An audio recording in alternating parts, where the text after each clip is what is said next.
바랍니다. 오늘은 설 거치고 주일 11시 예배만 드리고 오후 예배는 가정에서 드려주시기 바랍니다. 가정예배 순서가 주보에 나와 있습니다. 성경 읽기에 많이 참여하시기 바랍니다. 다음 주는 합승교회 모임이 있습니다.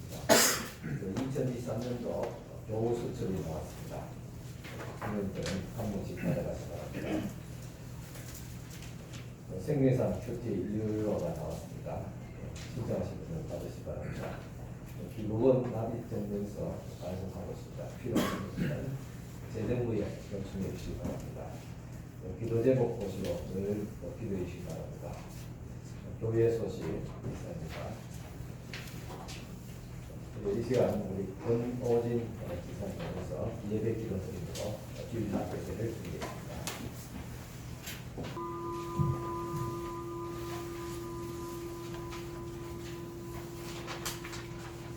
기도드리겠습니다.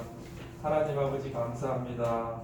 추운 날씨 가운데 한 주간 지켜 보호해 주시고 주님의 전으로 인도하여 주셔 예배드리게 하여 주시니 감사드립니다. 오늘은 특별히 설 명절입니다. 멀리 떨어져 만난 가족들과 평안한 하루 보내게 하시며 주님을 믿지 않는 분이 있다면 주님을 증거하는 하루 되게 하여 주시옵소서. 그리고 고향으로 떠난 성도들은 오고 가는 길 안전하게 지켜 보호하여 주시옵소서. 지난 한 주간 마음으로 입으로 행동으로 지은 죄들이 많이 있음을 고백합니다. 주님, 저희의 죄를 용서하여 주시옵소서. 늘 교회를 위해 수고하시는 모든 성도들에게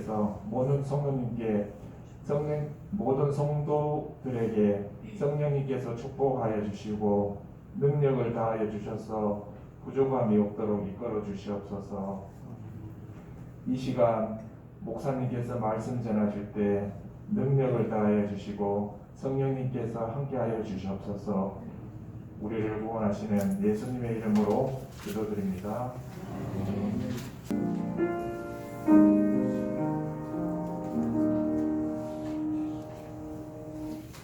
찬송가 27장 찬송해드리겠습니다.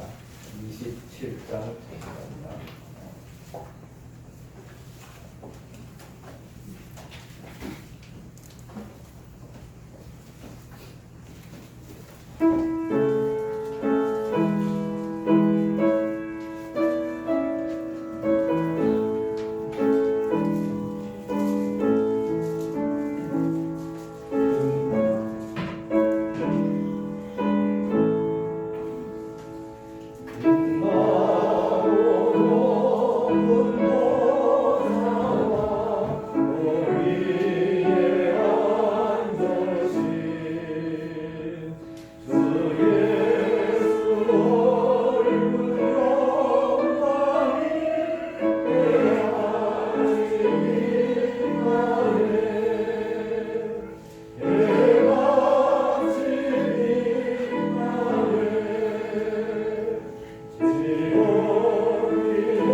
통해서 주님 앞에 지은 죄를 고백하는 기도를 드리겠습니다.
우리에게 새날 주시고 또 세상을 창조하신 전능하신 하나님 아버지 앞에 이 시간도 구전 또 명절을 맞이하며 또 주일로서 주님 앞에 나와서 예배를 드립니다.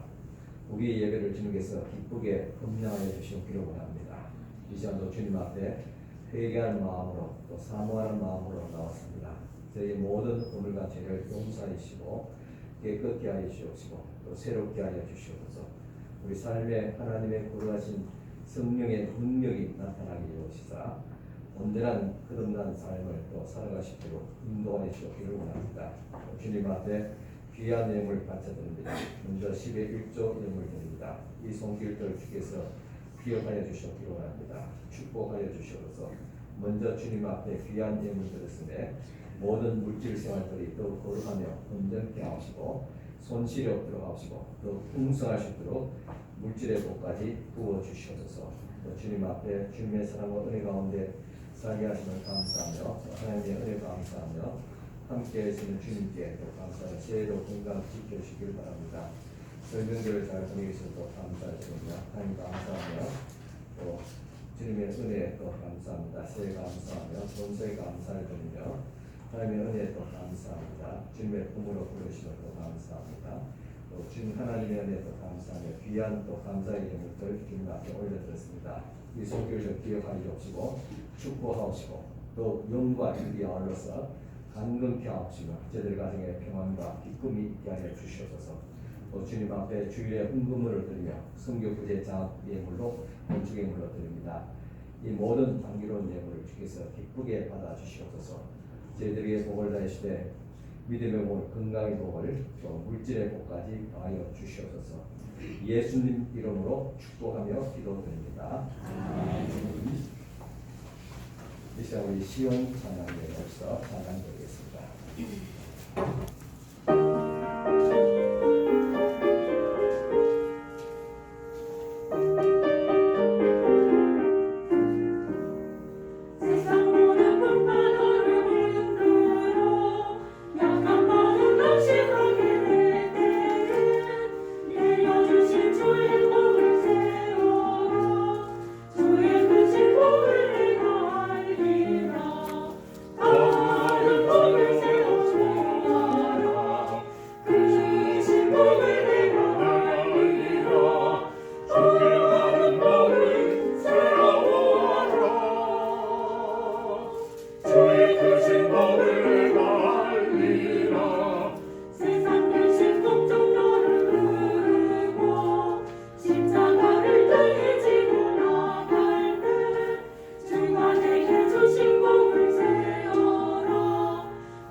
영영 없이 없는 것보다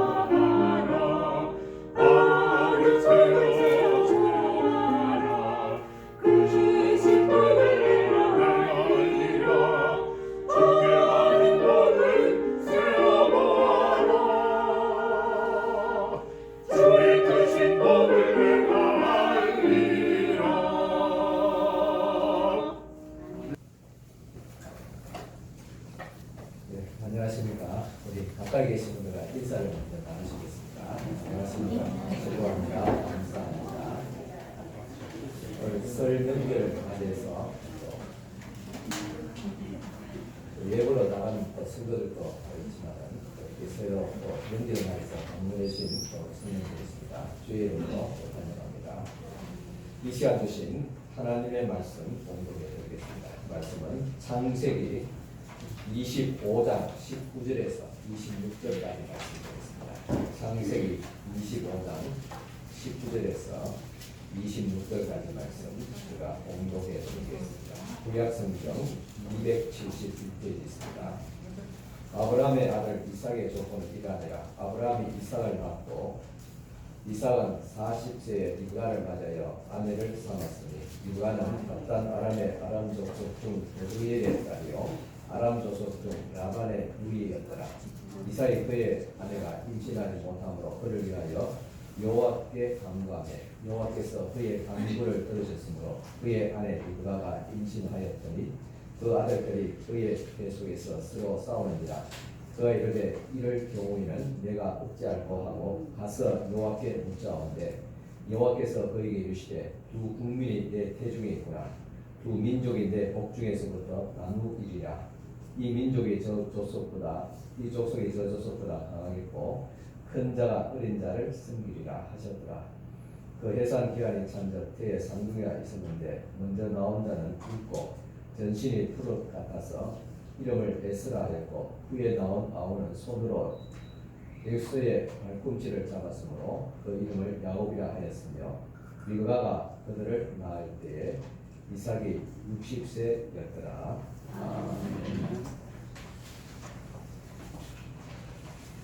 여러분 구정 연휴 잘 보내고 계십니까?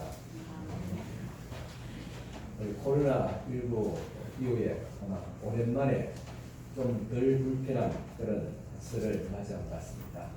이게 부분적으로 마스크 의무 조항도 해제되었습니다. 이제 그 병원이나 또 대중교통 같이 일부 주의해야 될 공간에 외에는 실내 마스크를 권고 사항으로 바뀌었습니다. 돌아보면 2020년 봄에 코로나19가 엄습함으로 전 세계 교회가 성결의 문을 닫았습니다. 지금으로부터 약 3년 전의 일입니다. 이때 하나님과 사탄이 대화하는 만화가 등장했습니다. 사탄이 말합니다. 나는 코로나19로 인하여서 교회의 문을 닫게 했다. 그때 하나님께서 말씀하십니다. 나는 코로나19로 인하여서 가정을 교회로 만들었다고 했습니다. 그렇습니다. 코로나19가 극심할 때 교회 문을 한때 닫았지만 가정을 교회로 회복하는 가능성을 보았습니다. 가정과 교회란 두 기둥이 튼튼한지를 점검하는 그런 기간이었습니다. 그리고 코로나19로 인해서 모든 교회와 그리고 성도들의 신앙생활을 근본적으로 점검하게 되는 그런 계기가 되었습니다. 우리는 이 코로나19로 말미암아 교회가 위기를 맞이했다 말합니다. 사실 그렇습니다. 지금도 개인주의와 그리고 세속주의가 교회의 근본을 위협하고 있습니다. 이런 개인주의와 세속주의가 교회 출석률에 영향을 미치게 되었습니다. 지금 적어도 교회마다 한 20%에서 30%까지 줄어들었습니다. 그런데 또 우리가 한편으로 생각하면 줄어든 것이 아니라 3년이라는 위기 속에서 진짜 알복 신자가 70%나 남았습니다. 그렇다면 우리 남은 자 과연 알복 신자인지 또 우리 스스로를 점검해 보아야 할 것입니다. 그 점검의 기준이 바로 지금 우리가 이야기하고 있는 초대교회 신앙입니다. 우리는 다시 성령으로 그리고 초대교회 신앙으로 회복하며 또 승수해야 될 것입니다. 그런데 그 초대교회 신앙은 역사에서 갑자기 혜성같이 떨어진 것이 아닙니다. 유대인의 하나님 신앙 바탕 위에 서 있습니다. 구체적으로 말씀드리자면 초대교회를 시작하게 하신 성령이 바로 구약 성경의 예언의 성취였다는 사실입니다. 그래서 우리가 초대교회 신앙으로 나아가기 전에 먼저 구약의 하나님 신앙으로 나아가야 할 것입니다. 구약의 하나님 신앙은 유대인으로부터 시작됩니다. 즉 유대인의 하나님 신앙은 또한 아브라함으로부터 시작됩니다. 여러분의 가문은 믿음의 가문은 몇 대째 됩니까? 부모님이 믿었고 그리고 내가 믿고 또 자녀들이 믿고 또 자녀들이 출가해서 손주를 낳게 되면 믿음의 4대째 가문이 됩니다. 아마 이 정도 4대째 정도 돼야지 믿음의 가문이라 그렇게 말할 수 있을 것입니다. 아브라함도 아들 이삭, 손자 야곱 그리고 증손자 요셉까지 4대에 이르러서 비로소 믿음의 가문을 이루게 됩니다. 성경은 이 아브라함, 이삭, 야곱, 요셉 이 4대의 인물을 연구하면 다 끝이 납니다. 그리고 이 4사람 속에 하나님이 다 들어있고 온 인류가 들어있습니다. 아브라함, 즉 하나님의 백성으로 부르신 하나님을 만나게 됩니다. 또한 이삭을 통해서는 아버지께 순종하는 예수님의 모습을 보게 됩니다. 야곱을 통해서는 옛 사람을 변화시켜서 새 사람이 되게 하는 성령의 역사를 우리는 보게 됩니다. 요셉을 통해서는 온 인류를 구원하신 메시아를 보여주게 됩니다. 참 아브라함 175세의 일기로 세상을 떠나가게 됩니다. 그러나 아브라함을 향하신 하나님의 축복은 이삭과 야곱과 요셉 그리고 이스라엘 민족으로 계승되게 됩니다. 이스라엘 민족 신앙이 그리스도께서 오심을 통해서 온 인류의 구원으로 완성되고 그리고 오순절 성령 강림을 통해서 온 세계 교회로 계승하게 됩니다. 이렇게 아브라함 한 가정에서 시작된 신앙이 온 인류의 신앙으로 전승되게 되었던 것입니다. 이것을 우리는 구속사라 그렇게 말합니다. 오늘 여러분에게 주신 이 믿음의 복이 또한 여러분들의 가정 또 여러분들의 자녀들에게도 계속 이어지기를 축원합니다. 그래서 믿음의 가문을 이루기를 바랍니다. 그러면 하나님이 어떻게 이 축복을 계승하셨는가? 특별히 택하신 가정을 통해서 계승하게 됩니다. 그렇기 때문에 마귀는 이 사실을 잘 알기 때문에 축복의 통로가 되고 또한 계승이 되는 이 가정을 파괴시키려고 합니다. 마귀는 이 시대에 이렇게 속삭입니다. 결혼하지 마라. 그리고 혼자서 살아라. 또 결혼했지만 마음에 들지 않으면 헤어지라. 그렇게 충동질합니다. 이렇게 현대 마귀는 하나님의 축복을 깨뜨려 버리고 두 가지의 전략을 씁니다.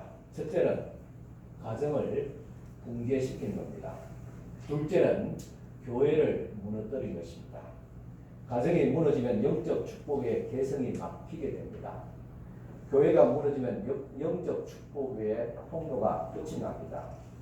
그렇게 함을 통해서 온 인류의 축복을 막아버리고 저주를 내리게 합니다.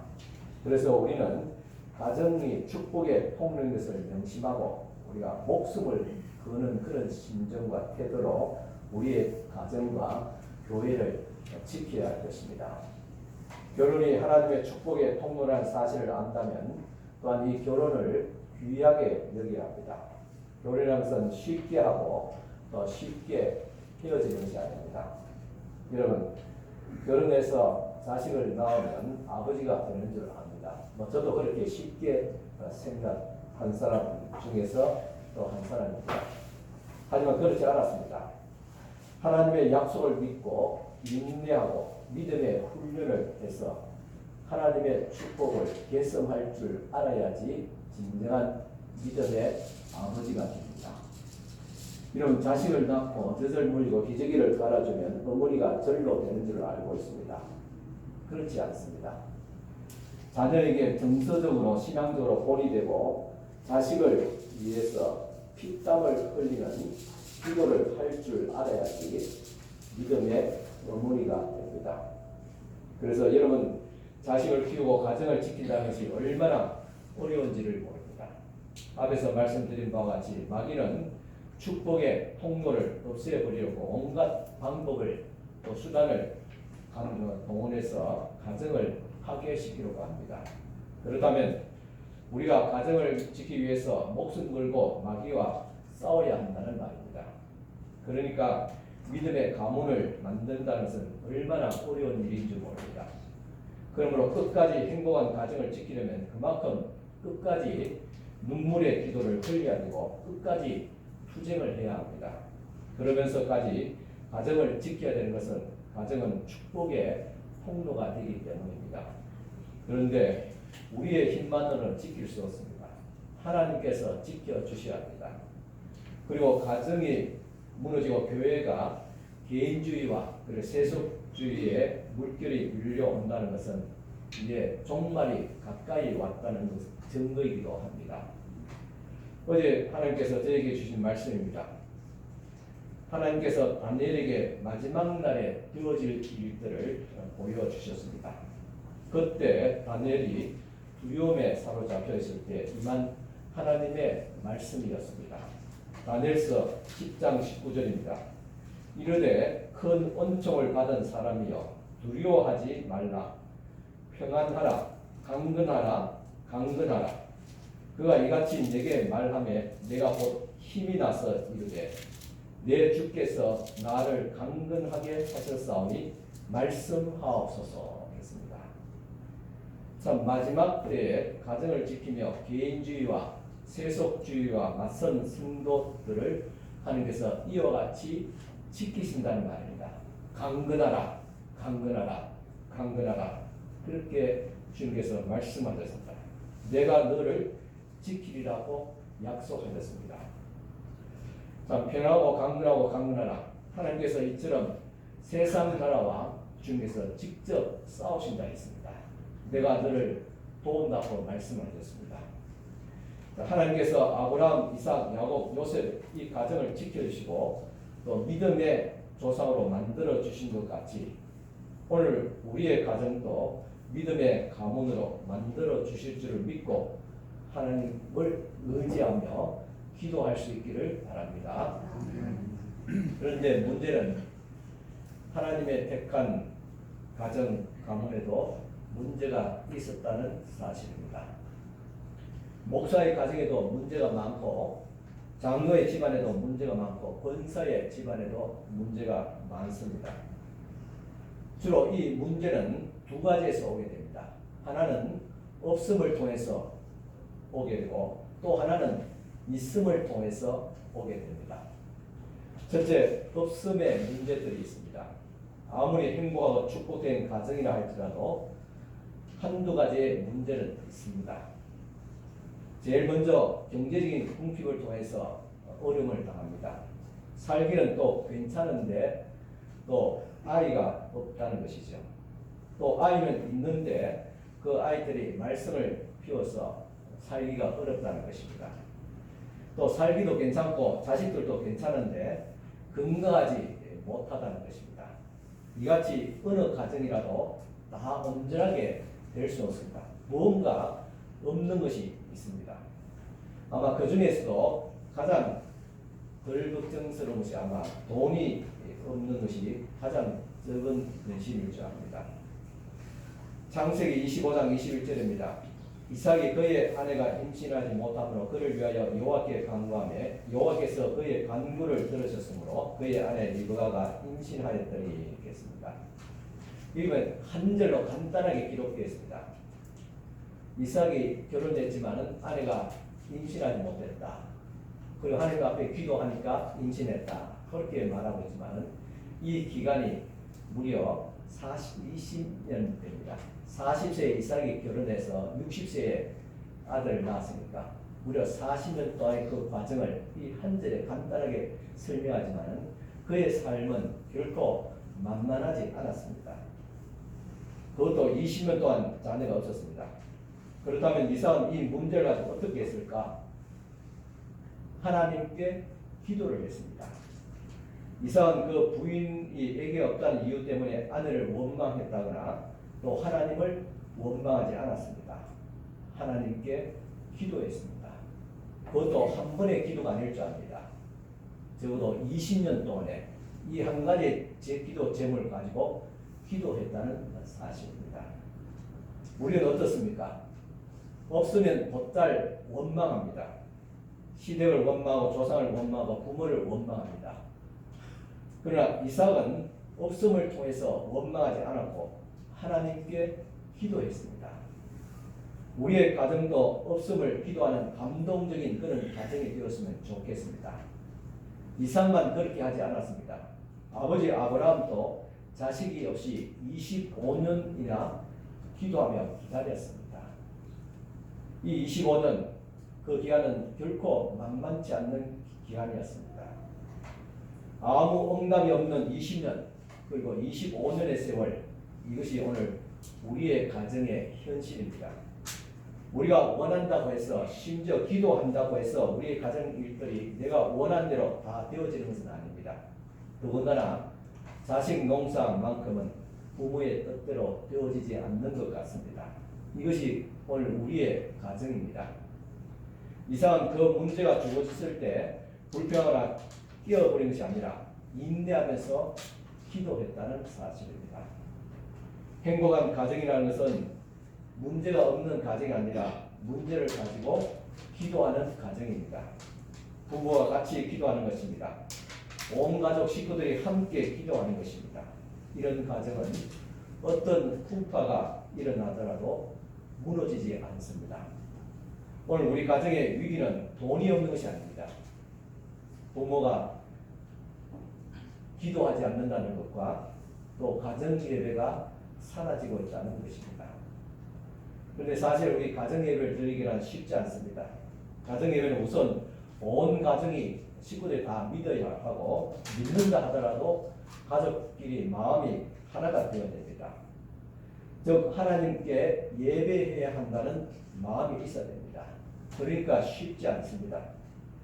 그런데 쉽지 않는 가정 예배가 코로나19 사태를 통해서 우리가 억지로라도 드리게 되었습니다. 또한 우리 가정의 또 문제는 반대로 있음을 통해서 일어나게 됩니다. 재산이 많기 때문에 문제가 일어납니다. 아브라함과 조카 롯의 관계에 있어서도 양떼가 너무 많았기 때문에 종들 간의 분쟁이 생기게 되고 결국 아브라함과 이 조카 롯이 갈라서게 됩니다. 이로 인해서 조카 롯은 아브라함의 신앙의 가문에서 벗어나서 세속적인 가치관이 물든 소돔 속으로 들어가 살면서 그 가정이 몰락하게 되는 아픔을 겪게 됩니다. 야곱도 자식이 많기 때문에 온갖 고통을 당하게 됩니다. 이삭의 문제도 없던 자식이 둘이나 갑자기 생겨서 일어나게 됩니다. 창세기 25장 22절 23절입니다. 그 아들들이 그의 태 속에서 서로 싸우는지라 그가 이르되 이럴 경우는 내가 어찌할꼬 하고 가서 여호와께 묻자온대 여호와께서 그에게 이르시되 두 국민이 내 태중에 있구나 두 민족이 내 복중에서부터 나누이리라 이 족속이 저 족속보다 강했고 큰 자가 어린 자를 섬기리라 하셨더라 하겠습니다. 옛말에 무작시기 상팔자는 그런 말이 있습니다. 참 말씀 부리는 자식보다는 아예 없는 것이 편하다는 그런 말입니다. 자식 때문에 고통을 당해본 부모라면 아마 다들 공감하실 것입니다. 이삭의 아내 리브가가 드디어 20년 만에 임신을 했는데 문제는 쌍둥이가 잉태되면서 복중에서 이 두 아이가 싸움을 하는 것입니다. 아마 엄마 뱃속에서 발길질하고 손길질하고 그런 것들을 복통을 어머니가 느꼈습니다. 하나님께서 왜 하나만 주시지 왜 둘이나 주셔서 싸움하게 만드는가 그렇게 시험될 뻔했습니다. 그래서 또 하나님께 기도했습니다. 그런데 하나님의 응답은 예언적이었습니다. 누가의 태중에서 두 민족이 태어나리라는 것입니다. 이 말씀을 보면 또 우리는 생각나는 사람이 있습니다. 아버지 아브라함입니다. 아브라함도 두 민족을 낳았습니다. 하나는 사라의 몸종인 하갈을 통해서 이스마엘을 낳았고 또 하나는 본처 사라를 통해서 이삭을 낳았습니다. 이스마엘이 이삭보다 14살이나 많습니다. 그런데 하나님께서는 큰 자가 적은 자를 섬기리라고 하십니다. 이와 같이 릴과의 복중에 있는 아이도 태어나기도 전에 형이 아우를 섬기라는 예언이 있습니다. 벌써 이 가정에 문제의 시가 벌써 여기서부터 시작됩니다. 적은 자, 큰 자를 섬기면 순수대로 가정의 질서가 잡히고 문제가 없을 수 있는데 적은 자가 더 크게 되고 적은 자가 큰 자가 적은 자를 섬기려 하니까 그래서 이 구조 속에서 이 가정에 문제가 일어났다는 사실입니다. 그러나 이것은 리브가가 이미 잉태하기 전에 아브라함을 통해서 예언된 사건입니다. 이게 무슨 말입니까? 하나님께서 형제 간의 갈등을 부추기고 있다는 것입니까? 아닙니다. 하나님께서 큰 자를 무조건 버리신다는 말입니까? 그것도 아닙니다. 이것은 누구를 미워하고 누구를 선택하셨다는 그런 이야기가 아닙니다. 이 예언이 주는 교훈은 사랑받을 수 없는 자가 사랑을 받고 구원을 받을 수 없는 자가 구원을 받고 또 축복을 받을 수 없는 자가 축복을 받았다는 또 받겠다는 그런 이야기입니다. 오늘 우리 자신들을 돌아보게 됩니다. 우리는 죽기로 결정되었는데 구원을 받았습니다. 어떤 사람은 구원받지 못했기 때문에 하나님은 불공평하다. 그런 논리가 아닙니다. 논리는 하나입니다. 하나님께서 나 같은 죄인을 어찌 구원하여 주셨습니까? 입니다. 우리는 조상 때부터 하나님 하자도 모르는 귀신을 섬기는 족속이었습니다. 무당의 자식이고 보살의 자식입니다. 그런데 하나님께서 100여 년 전에 선교사를 보내주셨고 복음을 듣게 하고 구원을 받았다는 것, 이것이 하나님의 은총입니다. 그러면 100여 년 전에 우리 조상들은 어떻게 합니까? 그런 이야기 하라고 하나님께서 나를 구원하신 것이 아닙니다. 지금 우리가, 내가, 우리의 가정이 구원받았다는 이 이야기입니다. 이 사실이 중요합니다. 오늘 이 말씀은 에스가 불쌍하고 억울하다는 그런 말도 아닙니다. 사실 야곱도 축복을 받을 만한 그런 자격이 있는 것이 아니었습니다. 그런데 하나님께서 야곱을 택하셨다는 말입니다. 에베소 2장 4절 말씀입니다. 긍휼에 풍성하신 하나님이 우리를 사랑하신 그 큰 사랑을 인하여 허물로 죽은 우리를 그리스도 예수 안에서 살렸었고 너희가 은혜로 구원을 얻은 것이라. 이 사실을 주님께서는 말씀하고자 했던 것입니다. 이것이 중요합니다. 하나님은 기가 막힌 시련 속에서도 우리를 구원하여 주십니다. 드디어 리브가가 때가 되어 아들 에서와 야곱을 낳게 됩니다. 동생 야곱은 그 형의 발꽃집을 붙잡고 태어나게 됩니다. 그래서 발꽃집을 잡았다 해서 그 이름을 야곱이라 지었습니다. 그 이름 자체가 벌써 불완전한 존재요 겁이 많은 자였습니다. 창세기 25장 27절 28절입니다. 그 아이들이 장성함에 에서는 익숙한 사냥꾼이었으므로 들 사람이 되고 야곱은 조용한 사람이었으므로 장막에 거주하니 이삭은 에서가 사냥한 고기를 좋아하므로 그를 사랑하고 리브가는 야곱을 사랑하였더라 했습니다. 같은 배에서 같은 부모 밑에서 자랐는데 이토록 성품이 달랐습니다. 에서는 남자답고 말도 잘하고 용적인 기질이 있었습니다. 그래서 자연스럽게 아버지가 그를 더 사랑하게 됩니다. 그러나 야곱은 여성스럽고 말이 없고 내성적이었습니다. 이렇게 전혀 다른 기질을 가진 형제인데 부모 사이에 더 큰 문제가 있었습니다. 아버지는 이삭을, 에서를, 즉 남자다운 에서를 더 좋아하게 됩니다. 그런데 어머니 류가는 야곱을 더 사랑하게 됩니다. 여기에서 문제가 발생합니다.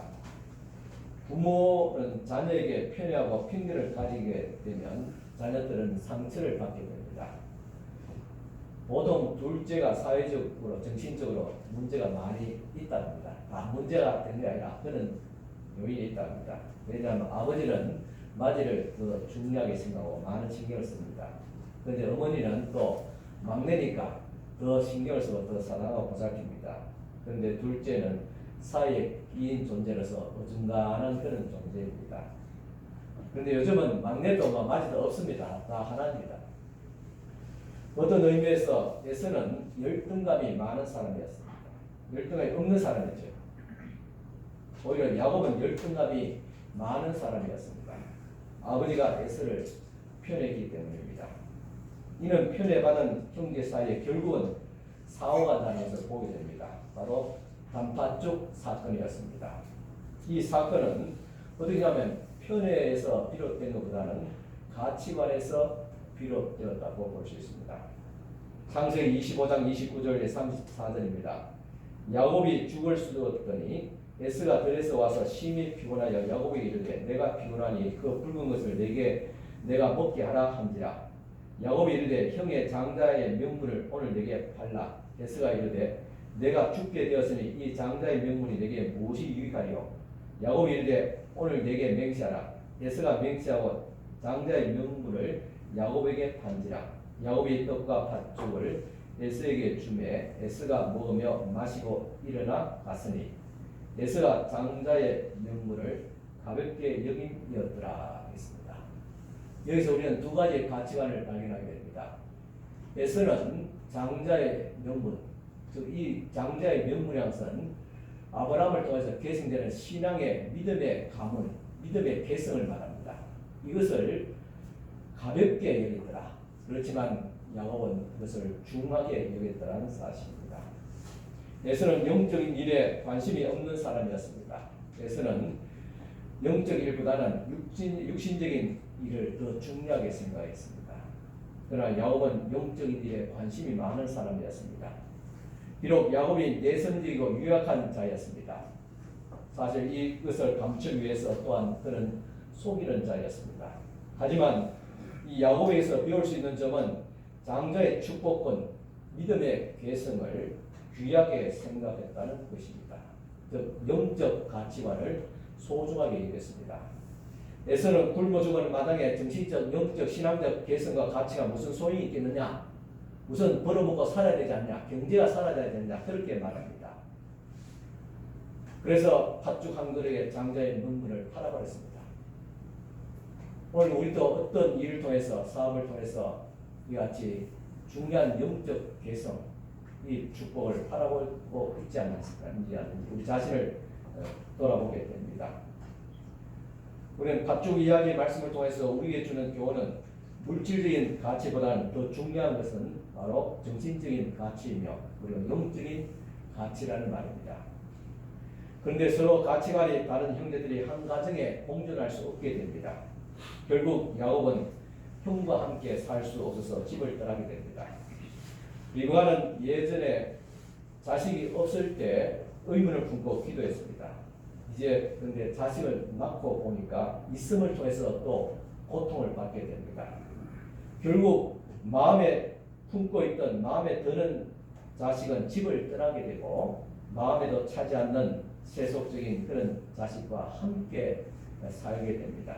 이것이 오늘 우리의 현실이자 아픔입니다. 리브가는 남은 여생을 야곱을 보지 못하고 살아갔습니다.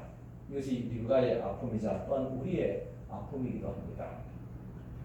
믿음의 3대째인 야곱의 생애에도 평탄치 않았습니다.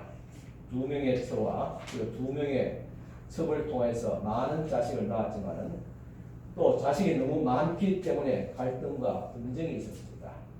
하루라도 편안한 날이 없었습니다. 결국 사랑하는 아들 요셉이 피해를 입게 됩니다. 형들이 그 아들 요셉을 이같이 팔아버리게 됩니다. 그 아픔을 평생 안고 오랜 세월 동안 그렇게 살아가게 됩니다. 그리고 믿음의 4대째가 되는 요셉 역시 순환이 더 컸습니다. 형들에게 팔려서 애굽으로 종으로 가게 됩니다. 마치 예수께서 동족 유대인들에게 은산실에 팔려 죽으신 것과 같은 그런 예언적인 그런 사건이었습니다. 요셉은 애굽에 팔려가서 마치 죽은 인생같이 종같이 그렇게 살아갑니다. 하지만 우여곡절 끝에 애굽의 총리가 됩니다. 그리고 요셉으로 말미암아 야곱의 12가족들이 구원을 받게 됩니다. 야곱의 자손들이 애굽에 이주하면서 거기서 큰 민족을 이루게 됩니다. 이는 부활하신 예수 그리스도로 말미암아 온 인류가 구원을 받는 상징적인 그런 사건이기도 합니다. 하나님께서 아브라함과 이삭과 야곱에 약속한 것들이 다 성취되게 됩니다. 결국 아브라함으로부터 시작된 믿음의 가문은 이삭과 야곱과 요셉에 이어지면서 결국 완성되어지게 됩니다. 그리고 믿음의 가문이 믿음의 민족, 즉 이스라엘 백성이 되어지게 되는 것을 보게 됩니다. 이렇게 우리의 믿음의 대를 이어가면서 믿음의 가문을 완성하는 것은 쉽지 않습니다. 그 가운데서 온갖 풍파들이 있었습니다. 하지만 하나님의 구원하시고 돌보심 역사를 우리는 체험하게 됩니다. 우리의 구원을 완성하게 됩니다. 오늘 믿음의 가문을 이어가고 있는 여러분들, 믿음의 4대째 정도 이어간다면 아마 그 믿음의 가문 적어도 신앙적으로 안정된 가운데 살아갈 것입니다. 그러나 4대째건 2대째건 1대째건 가정마다 그 때마다 어려운 시련과 환란이 있습니다. 왜 믿음의 가정에 이런 문제가 있는가? 없음을 통해서 문제가 있고 또 있음을 통해서 왜 문제가 일어나는가? 오늘 우리의 가정은 하나의 믿음의 시험대입니다. 우리의 작은 믿음의 시험대를 통해서 우리의 믿음이 진정한 믿음인가? 참 근본적인 어떤 바른 믿음인가를 가늠하는 중요한 장이 됩니다. 여기서 우리는 우리의 믿음이 검증되어지게 됩니다. 하나님의 백성으로 나아갈 수 있는 그런 믿음인가? 아니면 그렇지 않는가를 시험하는 과정입니다. 이와 같이 가정에서 이러한 여러 가지 또 어려움을 통해서 있음을 통해서 또한 없음을 통해서 일어난 이 고통을 우리가 잘 이겨내야 됩니다. 어떻게 이겨냅니까? 오늘 성경은 말합니다. 하나님 앞에 기도했더라. 아브라함도 없음을 인하여서 하나님 앞에 기도했고 그의 사라도 기도했고 또한 아들 이삭도 없음을 인해서 하나님 앞에 기도했습니다. 그것도 한두 번 기도가 되는 게 아니었습니다. 적어도 20년, 적어도 25년이라는 긴 시간 동안 하나님 앞에 기도했습니다. 이것은 그의 삶이 믿음이고 신앙적이었다는 사실을 보여주고 있습니다. 결국 믿음의 기도는 하나님의 역사를 이루게 됩니다. 또한 있음을 통해서 고통을 당할 때도 마찬가지로 하나님 앞에 기도했습니다. 기도할 때 그 고통과 환란이 결국은 예언적인 하나님의 역사의 성취고 또한 사건이었다는 사실입니다. 오늘 우리가 이 땅에서 가정에서 환란을 당합니다. 이 환란은 결국은 교회의 환란이고 또한 결국은 이 세상 온 세상의 환란입니다. 마지막 날 그리스도께서 오실 때 온 세상에 큰 환란이 있을 것이라고 말씀했습니다. 제가 오늘 아침에 다니엘서 마지막 장을 읽었습니다. 다니엘서는 마지막 날 되어지게 될 환란을 말하고 있습니다. 3년 반 환란, 또 3년 반 환란, 7년 대 환란을 예언하고 있습니다. 이것을 다니엘에게 말합니다. 이 사실을 봉하라. 이 사건이 일어나기 전까지 봉하고 있으라. 그렇게 말합니다. 앞으로 되어지게 됩니다. 이 환란 가운데서 우리 가정을 통해서 우리가 이미 예언적인 환란을 이미 경험하고 거기서 우리가 잘 믿음으로 견디내고 승리하게 될 때 우리는 하나님의 나라는 큰 하나님의 나라, 영원한 나라, 변하지 않는 그 나라의 백성으로 그 큰 하나님의 민족으로 족속으로 그렇게 나아가게 됩니다. 그 시작이 오늘 우리 가정에서 시작됩니다. 믿음의 1대, 2대, 3대, 4대 그렇게 나아가게 됩니다. 이제 이와 같이 하나님의 약속된 백성으로 우리가 살아가게 되는데 그렇다면 이 믿음의 사람, 하나님의 백성된 자가 어떻게 살아가야 되는가? 하나님의 백성된 자에게 주시는 말씀입니다. 하나님께서 아브라함으로부터 시작된 그 믿음의 가문이 요셉에 이르러서 애굽에서 큰 하나의 민족을 이루게 됐다고 했죠. 그 민족을 이루게 된 이스라엘 백성들에게 하나님께서 광야로 이끌어서 그 광야에서 가나안 땅에 들어가기 전에 주신 하나님의 말씀입니다. 이제 한 가문이 아니라 믿음의 족속이 됐다면, 하나님의 백성이 되었다면 이렇게 살아야 한다는 것을 구체적으로 말씀해 주고 있습니다. 그 말씀이 신명기서 6장 4절에서 9절의 말씀입니다. 이것을 우리는 쉐마라 그렇게 말하기도 합니다. 가정교육의 가장 중요한 지침서이기도 합니다. 이스라엘아 들으라. 우리 하나님 여호와는 오직 유일한 여호와시니 너는 마음을 다하고 뜻을 다하고 힘을 다하여 내 하나님 여호와를 사랑하라. 오늘 내가 네게 명하는 이 말씀을 너는 마음에 새기고 내 자녀에게 부지런히 가르치며 집에 앉았을 때든지 길을 갈 때든지 누워 있을 때든지 일어날 때든지 이 말씀을 강론할 것이며 너는 또 그것을 내 손목에 메어 기호를 삼으며 내 미간에 붙여 표로 삼고 또 내 집 문설주와 바깥문에 기록할지니라 하겠습니다. 이 말씀은 우리의 믿음의 1대든지 2대든지 3대든지 4대든지 우리에게 주시는 하나님의 말씀입니다. 먼저 하나님께 대한 분명한 신앙 고백이 있어야 되는 것입니다. 신명기 4장 6장 4절입니다. 이스라엘아 들으라. 우리 하나님 여호와는 오직 유일한 여호와시니 했습니다. 하나님은 한 분이십니다. 그 외에 모든 소위 말하는 신들, 우리가 말하는 것은 우상에 불과합니다. 오직 하나님 여호와는 절대적인 유일성을 가지고 있습니다. 우리는 이러한 하나님 여호와에 대한 신앙 고백이 분명해야 할 것입니다. 이런 우리의 신앙의 고백이 바로 사도신경을 통해서 세 가지로 잘 정리하고 있습니다. 먼저 전능하신 하나님 아버지 천지의 창조주를 믿는 것입니다. 천지를 창조하시고 하나님의 형상을 따라 나를 만드셨으며 나를 향한 목적을 갖고 있다는 사실을 믿고 소명이 이끄는 삶을 살아가게 됩니다. 또한 그의 유일하신 아들 우리 주 예수 그리스도를 믿는 것입니다. 우리를 구원하기 위해서 이 땅에 오셨고 사람의 모습으로 오셨으며 십자가를 지시고 사망의 권세를 이기시고 부활하셨습니다. 그리고 성천하셔서 하나님 보좌 우편에 계시다가 다시 재림하신다. 세상 환란이 끝이 난 그 무렵에 재림하신다는 이 신앙, 종말론적인 신앙을 가져야 됩니다. 그리고 성령을 믿는 것입니다. 지금도 나와 함께 하시고 이 믿음을 가능케 하고 우리의 믿음의 가문을 완성시키는 분은 성령의 역사입니다. 성령께서 우리 믿음의 가문과 함께 하나님의 교회와 함께 동행하고 있다는 사실입니다. 이 사실을 믿는 것입니다. 또한 둘째는 하나님을 믿되 전심전력으로 사랑해야 됩니다. 6장 5절, 신명기 6장 5절입니다. 너는 마음을 다하고 뜻을 다하고 힘을 다하여 내 하나님 여호와를 사랑하라 하겠습니다. 유일하신 하나님 창조주를 알았다면 이제는 그분을 전심전력으로 사랑을 해야 됩니다. 우리는 단순히 그 앞에 복종하고 두렵고 떨며 축복을 받기 위해서 하나님 앞에 비는 그런 기복적인 신앙이 아닙니다. 그분은 살아계신 하나님, 우리를 사랑하시고 예배를 받고자 원하시는 하나님, 그분께 우리는 인격적으로 나아야 됩니다. 인격의 중심은 사랑입니다. 감동입니다. 그 하나님을 우리가 전심전력으로 사랑하는 것, 이것이 바로 인격의 가장 중요한 표현입니다.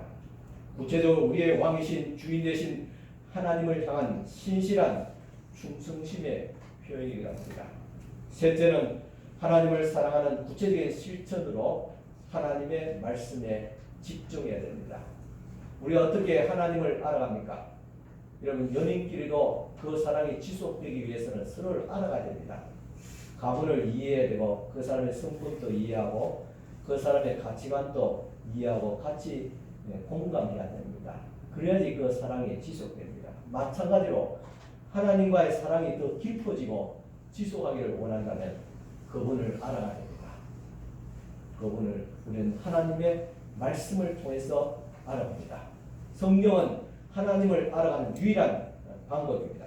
그래서 신명기 6장 6절에 말합니다. 오늘 내가 네게 명하는 이 말씀을 너는 마음에 새기고 했습니다. 하나님의 말씀을 마음에 새길 만큼.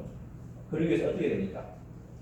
무의식적으로라도 어떤 일이 있을 때 하나님 말씀이 생각하면 내가 너를 붙들고 강건하게 하리라. 두려워하지 말라. 그런 말씀이 문득 떠올라서 우리의 어려운 삶과 환난을 이겨낼 수 있게 되는 이런 것들.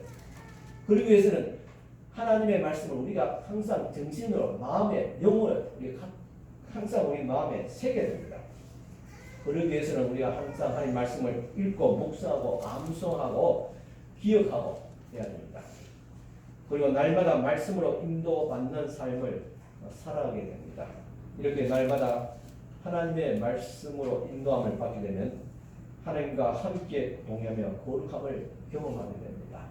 부족한 정도 날마다 읽는 그 말씀 묵상하는 가운데서 오늘 우리 가정에 나에게 주시는 하나님 말씀이 있습니다. 명확한 하나님 말씀이 있었고 목회를 하면서 또한 우리 교회를 해가지고 주시는 하나님의 말씀이 있었습니다. 그 말씀을 붙잡고 살아가기 때문에 내가 믿음의 삶을 살아갈 수 있는 것입니다.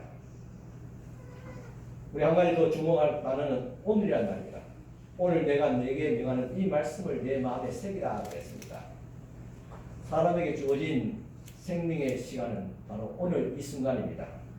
오늘 이 순간이 가장 나 삶에 있어서 가장 소중한 시간입니다. 그러므로 날마다 하나님의 말씀을 듣고 마음에 새기며 또 이런 작업을 해야 됩니다. 그럴 때 그 말씀이 나를 살리게 됩니다. 내 영혼을 살리게 됩니다. 넷째는 이 하나님의 말씀을 이제는 자녀들에게 부지런히 가르쳐야 됩니다.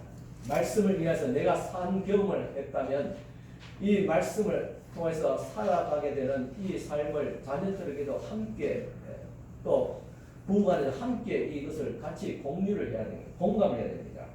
그래서 신명기 6장 7절에 내 자녀에게 부지런히 가르치며 집에 앉았을 때든지 길을 갈 때든지 누워 있을 때든지 일어날 때든지 이 말씀을 강론할 것이며 했습니다.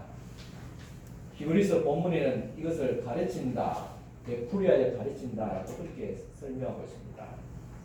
유대인의 신앙 교육 이것은 세계에서 제1의 또 자녀 교육인 것을 증명하고 있습니다. 그리고 그 결과가 유대인들을 통해서 세상 모든 분야에서 최고의 위치를 차지하고 있는 유대인을 통해서 증명되어진 바 되었습니다. 이런 유대인의 교육에서 가장 핵심적인 것은 되풀이해서 가르치는 겁니다. 반복 교육입니다. 어떤 분은 하나님 말씀을 들으면서 목사님 옛날에 그 이야기 들었던 말씀인데요. 들어서 또 들으세요. 그럼 목사가 하나님 말씀을 계속 반복해서 가르치지 세상 소설 가지고 저는 여러분이 이야기하고 신문 보고 이야기하겠어요. 똑같은 말씀이라도 또 듣고 또 새겨야 됩니다. 또한 이 강론한다는 이 말은 히브리 말로 토론한다는 그런 뜻이 있습니다. 무조건 주입식으로 그냥 막 던지라는 그런 말이 아니라 대화를 나누면서 이야기하는 것을 의미하고 있습니다. 이로써 신앙 교육은 반복적으로 가르치고 또 대화를 하면서 자녀들과 함께 하는 이런 부모의 삶 자체가 자녀들에게 전달하는 강력한 신앙 교육입니다. 그리고 본문에 보면 집에 앉았을 때든지 길을 갈 때든지 누웠을 때든지 일어날 때든지 가르치라 말하고 있습니다. 이는 언제 시간적으로 언제나 공간적으로 어디서나 하나님의 말씀을 가르치고 이야기를 나누어야 하는 것이 바로 부모로서의 신앙 교육의 책임과 의무인 것을 일깨워주고 있습니다. 이는 후에 사도 바울이 성도들에게 특별히 권고한 점이기도 합니다. 에베소 6장 4절입니다. 또 아비들아 너희 자녀를 노엽게 하지 말고 오직 주의 교훈과 훈계로 양육하라 하겠습니다. 개인적인 감정으로 자녀를 힘들게 하지 말고 하나님의 말씀으로 아직 교육하고 훈계하고 권하고 있습니다. 또 신명기 6장 8절입니다. 너는 또 그것을 내 손에 매며 기호를 삼으며 내 미간에 붙여 표로 삼고 오겠습니다. 이와 같이 참 내 손은 일을 하는 것입니다. 또한 미간에 머리에 붙여 머리는 항상 생각하는 겁니다. 행동과 생각 이 모든 삶에 우리가 행동하고 또한 생각하는 이 모든 중심에 하나님의 말씀을 기억하라는 것입니다. 주의 말씀대로 생각하고 주의 말씀을 품고 그리고 그렇게 또한 실천하라는 말씀인 것입니다. 즉 모든 삶의 환경에서 어떠한 상황 속에서도 하나님의 말씀을 잊지 말아야 함을 강조하고 있습니다. 그렇게 할 때 하나님의 말씀이 어떤 상황에서도 죄를 짓지 않도록 그를 구해주는 천사의 역할을 하게 됩니다. 그래서 시편 34편 7절에 이렇게 말씀하고 있습니다. 여호와의 천사가 주를 경외하는 자를 둘러 진치고 그들을 건지시는도다. 여호와의 천사가 주를 경외하는 자를 둘러 진치고 그를 모든 위험과 환난에서 건져 주실 것이라 하겠습니다. 주를 경외하는 자가 누굽니까?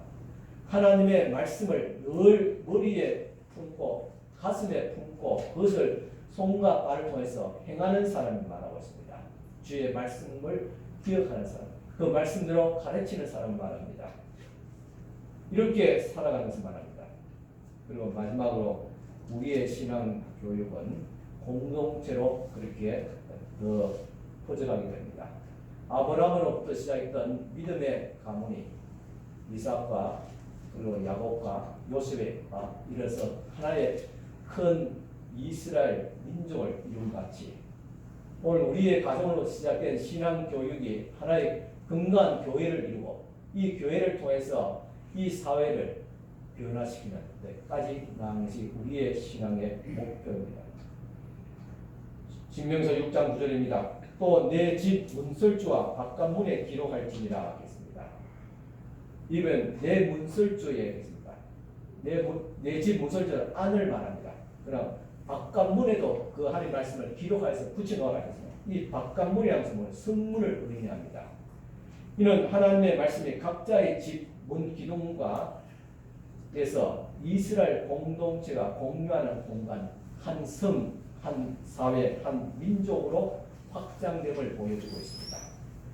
하나님의 말씀이 가정과 성문에 기록하여서 하나님의 말씀이 또 가정에서 교회 공동체로, 교회 공동체에서 지역 사회로 더 나아가서 한 민족의 일까지 신앙 교육을 강조하고 있습니다.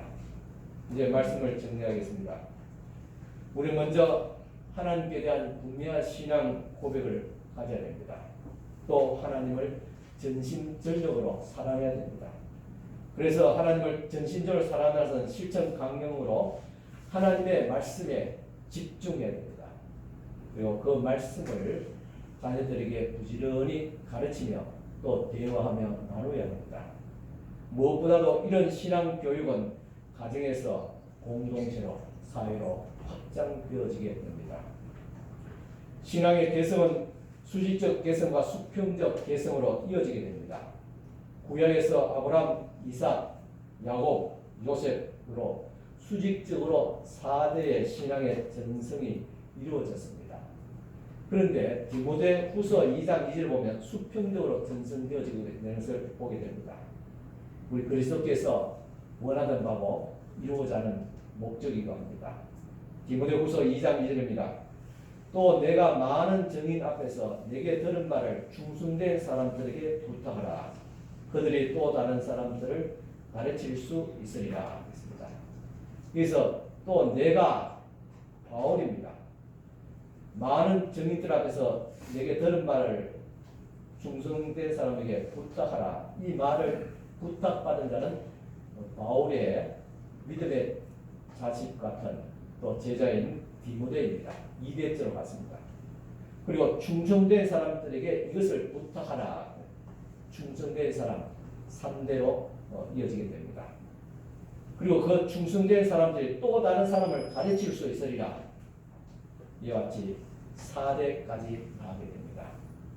이와 같이 수평적 신앙의 신앙 전성이 이와 같이 성공한 같이 신앙의 전성은 수직적인 전성과 수평적인 4대를 통해서 완성되어지게 되는 것을 보게 됩니다. 그러니까 수직적인 전성은 가정을 통해서 가문을 통해서 이루어지고 수평적인 전성은 교회를 통해서 이루어지게 됩니다. 가족으로부터 시작되었던 교회로부터 시작되었던 하나님의 신앙을 우리를 통해서 또 다른 사람에게 이어지기를 간절히 축원합니다. 기도드리겠습니다. 하나님 아버지 감사합니다. 주님께서 우리를 하나님의 백성으로 오래전부터 예정하시고 택한 바 되고 때가 되면 우리를 불러서 하나님의 거룩한 자녀로 삼아주신 것을 감사드립니다. 그렇지만 믿음의 대를 전승을 하는 가운데서도 우리에게 많은 문제가 있음을 주님 앞에 고백합니다. 이 가운데서도 하나님의 인도하심을 성령의 도우시는 능력을 체험하게 하시고 앞에서 많은 믿음의 가문들 가정들을 주께서 인도하시고 지켜주시고 보호해 주시며 온전하게 하여 주셨던 하나님의 능력이 오늘도 믿음의 가문을 이어가는 우리 성도들의 가정에도 있게 하여 주시기를 원합니다. 또 믿음의 가문을 우리가 이 땅에 수평적으로 전승해야 될 전도와 선교의 사명, 가르치는 사명이 우리에게 있는데 이 사명 또 감당할 수 있도록 주님 우리에게 능력을 다하여 주시옵소서. 우리에게 확고한 신앙 믿음을 다하여 주시옵소서. 유일하신 하나님을 온전히 사랑하며 그분을 경외하며 그분의 말씀을 주야로 묵상하며 그 말씀에 붙잡혀 된 우리의 사고와 우리의 행동과 우리의 삶의 환경들이 이루어지게 역사하여 주시옵기를 간절히 바라고 합니다. 주님 오실 날이 가까이 왔는데 우리가 시험대에 있습니다. 가정을 통해서 이 세속 사회를 통해서 우리가 환난을 받고 있습니다. 환난이 시작되었습니다. 하나님 믿음으로 승리하게 하옵시고 온전함을 이루게 하옵소서. 성령께서 도와주시고 하나님께서 미가엘 천사를 통해서 그의 택한 백성을 보호해 주시고 지켜주신다고 다니엘에게 약속하셨듯이 하나님의 말씀이 우리를 지켜주시고 성령의 권능이 우리를 지켜주시고 회복해 하시고 온전케 하여 주시옵소서. 구정 명절을 맞이해서 우리 가족들 같이 함께 모였습니다. 다시 한 번 더 믿음의 가문을 개성할 수 있는 귀한 오늘 만남이 되어지게 하시고 믿음의 대를 이어가시는 축복된 우리의 가정, 우리의 가문들이 될 수 있도록 또 주님께서 축복하여 주시옵소서. 예수님 이름으로 축복하며 기도드리옵나이다. 아멘. 찬송가 430장 430장 찬송입니다.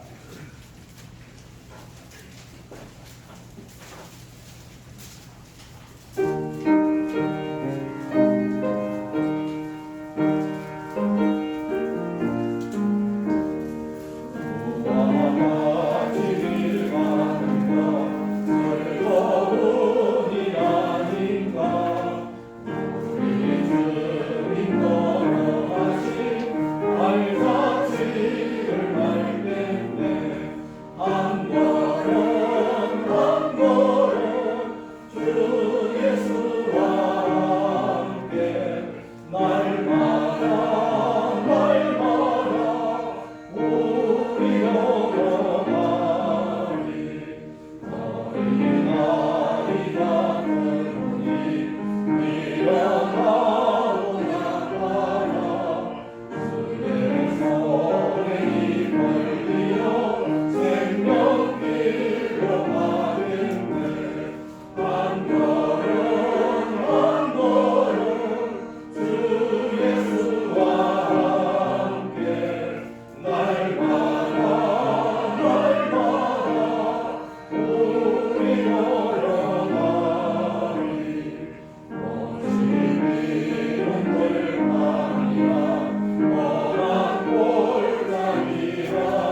같이 일어서서 기도하시기 바랍니다.